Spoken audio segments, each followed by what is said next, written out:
Halo semuanya, perkenalkan nama saya Alira Liduna Brusmiring dengan NIM 722632. Di video kali ini saya akan membahas materi tentang kualitas SDM di Indonesia dari mata kuliah SDM dan Organisasi yang diampu oleh Bapak Wisnu Aditya. Sebelum masuk ke dalam pembahasan kualitas SDM di Indonesia, terlebih dahulu kita akan membahas apa sih itu SDM. SDM adalah sumber daya manusia yang dimana orang-orang bekerja baik dalam lembaga maupun perusahaan sebagai penggerak di dalam organisasi. Dalam hal itu, mereka berfungsi sebagai aset yang dilatih dan dikembangkan terus-menerus berdasarkan keterampilannya. Itu adalah pengertian dari SDM. Sebenarnya saat ini bagaimana sih kualitas SDM di Indonesia? Kualitas SDM di Indonesia masih tertinggal jauh dari negara-negara yang lainnya. Kualitas SDM di Indonesia masih sangat rendah untuk dibandingkan dari negara-negara yang lainnya. Salah satu yang mempengaruhi kualitas SDM di Indonesia itu rendah, yang pertama adalah faktor pendidikannya. Dari faktor pendidikan, sangat-sangat menentukan seseorang itu akan memiliki kualitas seperti apa. Jika seseorang memiliki pendidikan, seseorang juga akan memiliki kualitas yang baik. Pendidikan menjadi salah satu fondasi utama, salah satu hal yang awal untuk membentuk kualitas seseorang itu. Kualitas yang baik adalah seseorang yang memiliki pendidikan yang baik. Dari pendidikan akan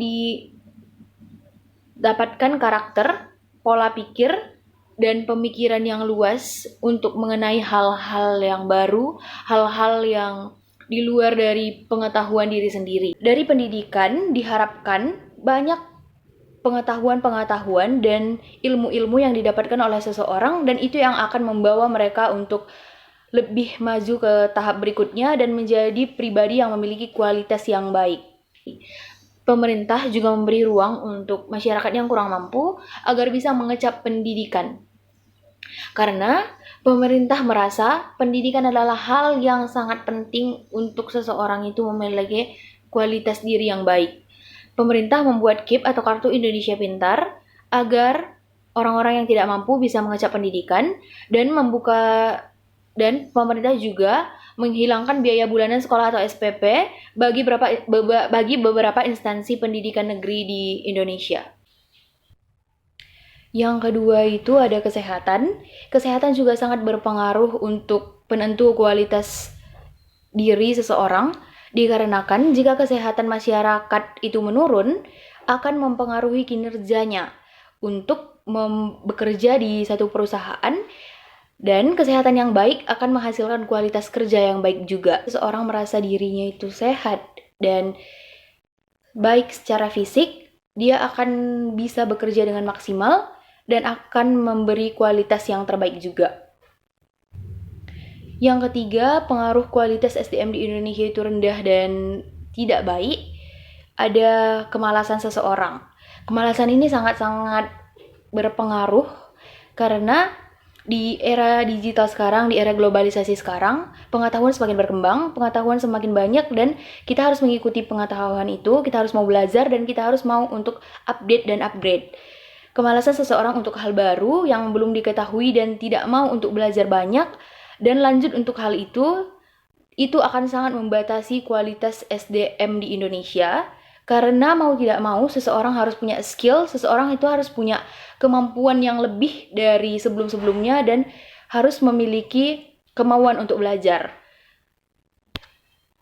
Di perkembangan zaman yang begitu pesat, yang begitu cepat, kita juga dituntut untuk bisa menjadi lebih berpikir cepat, cerdas, dan lebih memanfaatkan semua media-media, semua fitur-fitur yang sudah disediakan, semua hal yang udah disediakan bisa kita pelajari dengan baik dan akan menambah pengetahuan kita yang akan mengupgrade skill-skill kita untuk kedepannya.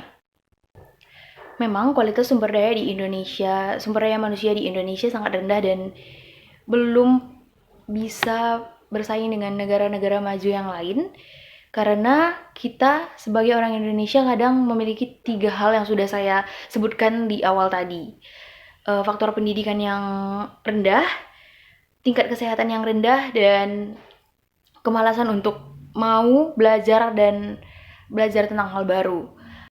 Agus menjelaskan di era 4.0 yang saat ini tengah berjalan menuntut SDM yang cepat, beradaptasi dan mampu mengimplementasikan teknologi. Untuk diperlukan adanya perkembangan keterampilan dasar, peningkatan keterampilan atau upskilling, pembekalan keterampilan atau reskilling bagi para tenaga kerja yang didasarkan pada kebutuhan dunia industri saat ini. Kurikulum pelatihan 3-in-1 didesain spesifik pada keterampilan tertentu yang selaras dengan kebutuhan industri.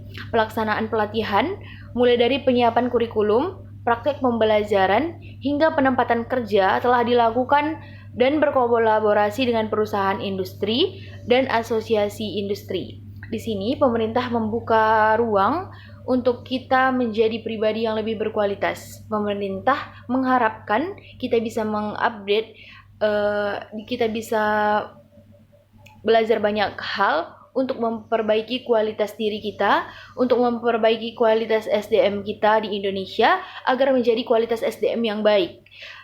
Pemerintah membuka celah dengan pelaksanaan pelatihan. Pemerintah bekerja sama dan berkolaborasi dengan beberapa industri untuk menempatkan masyarakat Indonesia menjadi pribadi yang lebih berkualitas, yang memiliki kualitas sumber daya yang baik. Di sini seperti yang sudah dijelaskan tadi, pemerintah juga telah membuka instansi pendidikan yang gratis bagi yang tidak sanggup untuk biaya pendidikan, agar kualitas SDM di Indonesia ini benar-benar berkembang dan bertambah-tambah lagi untuk menjadikan kualitas SDM di Indonesia ini menjadi kualitas SDM yang baik, lebih baik, dan bisa bersaing di negara-negara yang memiliki kualitas SDM yang baik.